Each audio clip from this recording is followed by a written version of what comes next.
We're in Wales on one of the UK's greatest driving roads, behind the wheel of the car that literally everyone is talking about. It's the new Lotus Emira. It's also chucking it down with rain, but frankly, I couldn't care less because I haven't been this excited about testing a new car for a long, long time.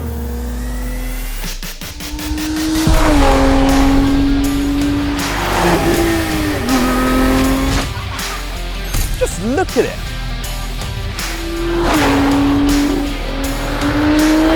This is what matters, isn't it?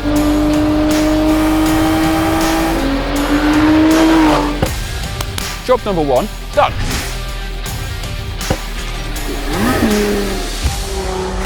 First, a bit of housekeeping. The car we're driving is a validation prototype, hence the rather fetching VP stickers, making this sort of a final sign-off drive. We'll drive the final production car next month, which is why Lotus has given us a list of stuff that's not quite finished yet. Stuff like this is the best available chassis tune, but brake feel, ride comfort and steering feel will all improve. Road and wind noise will improve too. There's a load of 3D printed and prototype parts in the interior, and Tour and Sport driving modes are working, but track mode and turning the traction control off entirely is not. Trust me, we tried. But look, that's just the engineers covering their back. Personally, I couldn't really care if the infotainment needs its final flash or some of these interior components aren't quite the final production grade, because we're here to drive this car. We're here to get under its skin, to get a feel for it on the road, and to find out, is the Lotus Emira as special as we all suspect? A word then on why we're so excited about this car. Firstly, the Elise and Xesion Evora are all dead, RIP, making this the last ever petrol-powered Lotus, and it has all the Lotusy bits we love, like a bonded aluminium chassis and hydraulic steering, although at 1.4 tonnes, it's not exactly a flyweight. But this is the car designed to bring Lotus kicking and screaming into the 21st century with proper comfort, usability and technology. It doesn't look bad either. More on that in a bit. More than anything though, the Emira feels like a moment to pause and reflect on cars like this. Analog combustion engine sports cars, because I'm telling you, they're not going to be around for very long. Certainly not with the Lotus badge on the bonnet, because this is, as I said, the last ever petrol-powered Lotus. The company is going all in on electric. Over the next 3 or 4 years, they're going to give us 2 electric SUVs, a 4-door electric saloon. They're even making an electric sports car co-developed with Alpine. So stuff like this needs to be savoured. Alright, so what do we have here? We have the slightly softer touring suspension setup. You can get a sport setup, which is a bit firmer and more aggressive, but whichever one you go for, you've got passive dampers. You can't select the damper firmness on the move. You basically tick the box when you order the car, you make your bed, and then you have to sleep in it. And I like that. We've also got the less aggressively bolstered comfort seats, but we do have the driver's pack, which means we have a limited slip differential and the larger of the 2 engines. It's the familiar supercharged Toyota-sourced 3.5 litre V6 here with 400 horsepower, and we've also got the 6-speed manual gearbox. Now, you can get an automatic option in this car for about 1,800 quid, and there is going to be a whole second engine. Yes, AMG has donated its turbo 2-litre 4-cylinder nut job of an engine, and that will be the entry-level car. But, and I'm going to say this with some confidence, I'm pretty sure this is the combo you want to go for. Firstly, it's a Lotus, so you want a manual, and the gear shift quality here is really lovely. It feels nice and precise, it's nice and crisp as it moves around the gate, and it's only going to get crisper in the production car. And this engine, well, it's lovely. It's perhaps not as flamboyant as it has been in other Lotuses, but you've got that excellent throttle response, and when you dial on a few revs, it really starts to howl. Listen to that behind you, and on liftoff, you get lots of lovely little burps and hiccups on the overrun. It's a powertrain with soul. It's a powertrain with potency too. Lotus claims 0 to 60 miles an hour in 4.3 seconds and a top speed of 180 miles an hour. Not so long ago, that was proper supercar performance. These days, it's merely mildly spicy. Prices for the V6 First Edition start at around 76 grand, by the way, with the 60 grand entry-level model, that's the 4-cylinder, coming in 2023. But since when was a Lotus all about numbers and quantifiable data? Hethel's best have always been measured by the sensations you get through your feet and your bum and your fingertips on the steering wheel. And it's good news here. I'll start with the steering, well, the steering wheel specifically, because it's a bit of an odd shape. The centre of the wheel, where you got your airbag, isn't actually in the centre, it's down here at the bottom. Bit disconcerting when you first see it, but actually the reason they've done that is to create this nice big void at the top, so you get an excellent view of the digital instrument cluster behind it, so I'm going to let it pass. The steering itself, it's hydraulic. Lotus say there's still a few iterations to go and they're going to improve it further before the production car, but honestly it feels fantastic. It's got that lovely natural organic feel, and that's precisely what you want. In terms of the brakes, well, I'm not going to harp on about the stopping power. They're more than capable of stopping this car, but it's more about the feel. I drove the MC20 a few weeks ago and they had this really weird spongy feel, so you never really knew where you were. With this, whether you're brushing the pedal, the first 2 inches of the travel, or really stepping on them, you get that lovely modulation, you get feedback through the brake pedal telling you how close you are to locking up, and that's a very Lotusy thing. And then we come to the chassis. Now, this is the touring suspension, but honestly, I implore you to go for it, because the way this car moves down the road, it's just so supple. It moves about a little bit in the corners, but that's all just more communication coming back to you as a driver. And really the biggest thing with this car, the biggest take-home message, is just how refined and usable it is. Because I could happily turn this car around and drive the 4.5 hours back to London, absolutely no trouble. Kick back in comfort, listening to my podcasts. And you haven't been able to say that about too many Lotuses in the past. So it might not be finished, this car, but it's tickling me in all the right places. So, it delivers on the road, but does it have proper supercar curb appeal for that 76 grand price? Let's find out. That's a bright green Lamborghini Huracan, the quintessential supercar for the Minecraft generation. They're 10 a penny here in North Wales, which is handy because it shows us how supercar-y the design of the Lotus Emira is. See, where the Emira's rivals, the BMW M2, Porsche Cayman, Alpine A110 and Toyota Supra all very much look like sports cars, Lotus designers have given their sports car a bit of supercar makeup. Just look at it! Lots of clean surfaces, but strong but powerful lines. And sculpture. Check out this intake. And another hidden one down here. It's all got an air of exotic about it. And plenty of cues from its big older brother, the Evija. But more from the Huracan too. It's low and wide with broad shoulders and no active aero, so it gives it that really athletic look. But there's plenty of supercar styling cues too, like these exhausts with perforations, just like the Lamborghini.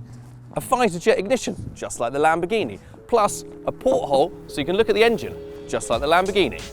Where a Toyota Supra looks a bit blobby and fussy with all its slashes and faux vents, the Emira has functional porosity, that's holes to you and I, to help ingest cold and extract hot air. That's very supercar, very Evija. Overall, the Emira is just so wonderfully proportioned. It's just so dinky and nice, with plenty of tricks to make you think it's smaller than it is. Like these big wheels. And those haunches, so when you get out of it, you look back at it, like you do in a Lamborghini. But this is £125,000 more than that Emira. So it kind of passes the supercar test. But what's it like on track? I know the man for the job.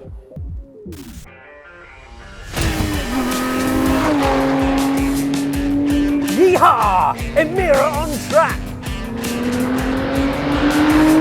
This is where it counts, isn't it?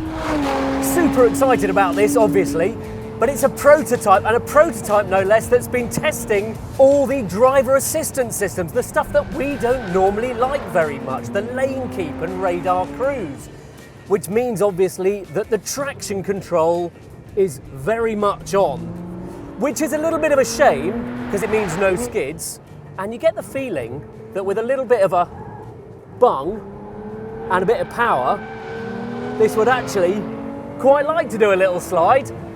But a Lotus has never been about sliding, has it?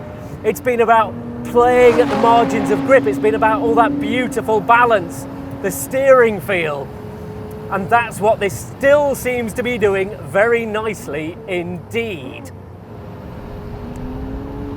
So 2 questions this car needs to answer really is, how does it compare to the old Evora and Exige? And how does it compare to a Porsche Cayman? And the biggest difference for me, this is where it really stands apart from the older Lotuses, has nothing really to do with its track manners. It's how composed it feels, how refined and how good the NVH is. That's what's so impressive. There's no suspension noise, there's very little tyre noise that comes back through. And the chassis feels so rigid. And that's such an advance for Lotus. Right, I tell you what, let's back it off and just talk you through the car a little bit. So this one has a touring chassis, and the touring chassis is important because it's the one that matters most, if you like. It's for Lotus. They do a sport chassis, and of course it's got different springs and dampers, it's got tougher anti-roll bars and different bushing in the suspension, different tunes, and you get a Michelin Pilot Sport Cup tyre with it. But it's really quite track focused. And the touring pack is the one that's designed to do all the road stuff and a little bit of track use. So it's the one that's designed for everything really. This is the one, the Emira, that has to do it all. And I'm really impressed with it. Look how well it manages its roll. Look, you just tuck it into a corner and it takes up a little bit of lean angle, but it just feels so deft. It doesn't feel heavy. And I think what they've done is quite clever, but they've made it wider, and the width enables them to contain all that roll more progressively. Because that engine looks high in the back of the car. I think that's probably deceptive because the supercharger is obviously sitting on top of the V6. Because it doesn't feel like the central gravity is high at all. It feels like it's really tucked down low. And it doesn't feel like a heavy car. It doesn't feel like Exige Light though. You are aware of that. And at the moment you can tell you haven't quite got the real steering finesse it will probably get in time. But it does feel good though.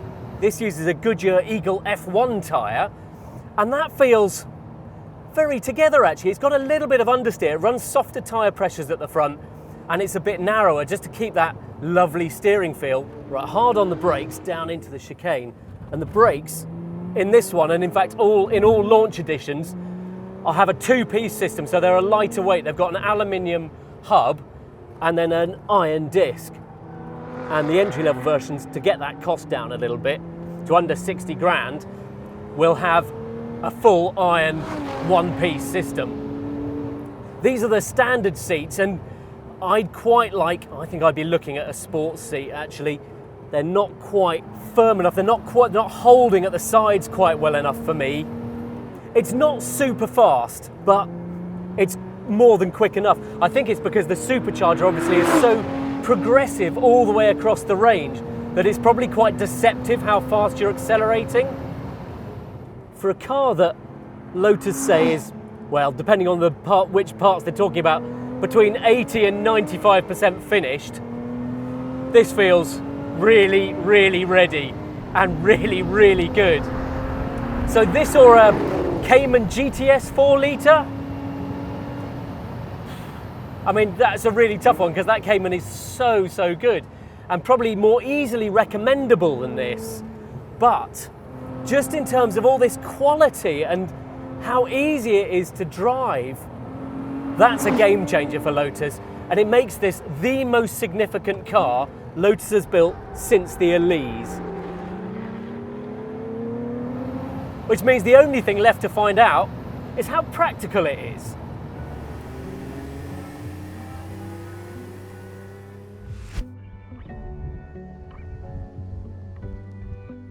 You see, I expect a Lotus to have wonderful, feelsome steering and handling from the gods, but what I don't expect of a Lotus is it to be very usable or particularly easy to get out of.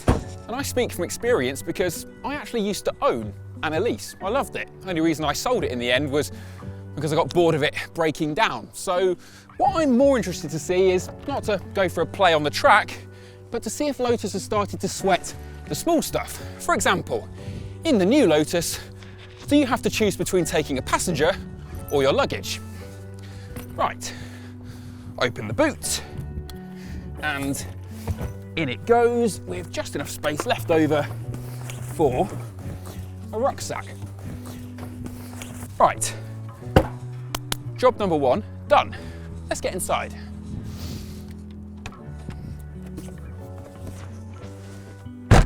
Well, test number 2 is off to a flyer as well, because how easy was getting in? Very different from the old Lotus. Now, I'm exactly 6 feet tall and I fit very comfortably. Adjusting the driving position couldn't be easier because electric seats in a Lotus, and plenty of room still behind me, so if you're a bit taller, you'll probably still fit. Also behind me, there's a big old luggage shelf. There's 200 litres back there. Now, you don't get that in a Porsche Cayman, but of course, Porsche Cayman has a boot in the nose, and this doesn't. So, swings and roundabouts. Okay, let's play a game. Spot the Volvo switchgear, because of course, Lotus is now bankrolled by the Chinese company Geely, who also owns Volvo, so they've used some parts bin stuff. I can spot Volvo indicator stalks and mirror and window buttons here, and maybe that volume knob, but Volvo switches are very nice, so I don't find that a problem. It's quite cohesive. It doesn't feel like a mishmash of different parts bin stuff from whoever was cheapest. And these screens, now they're not Volvo, they seem to be bespoke. 10.25 inches for the touchscreen here, 12 inches for the display back there. I've just connected my phone and Apple CarPlay is working. That all bodes very well. It's a lot easier than connecting your phone in a Golf these days. So are you paying attention, Volkswagen? Learn something from Lotus. Okay, what about practicality? Let's get back to it. Down here, big glove box. In the doors, door bins, they've been carpeted so things don't rattle. I've got illuminated cup holders, and there's a rubberized mat here and charging down there. I also like that we've got physical climate controls. Yes, there's a big touchscreen, but Lotus still has the common sense to give you knobs and switches for making it hotter and colder. Now, I'm not going to get stuck into the actual trim quality because, as you know, this Emira is a prototype, so a lot of these bits have actually been 3D printed. That's quite innovative, isn't it? But it's not finalised. What I can tell you is that it passes the smelly test. An old Lotus smell of glue and of plastic and of regret and whatever flavour Lynx the guy who built it was wearing. But this, well, it just smells a bit more expensive and professional and finished. Altogether, the impression is of a cabin that's been designed not only to feel like the whole fighter pilot cliche, but to be cohesive and quality and, well, not embarrassed next to a Porsche. Oh, that is a graceful exit. You know, I really do hope that Jack, Rowan and Ollie want to split one of these with me, because I haven't been a Lotus owner for a while, but I do now want to be one again.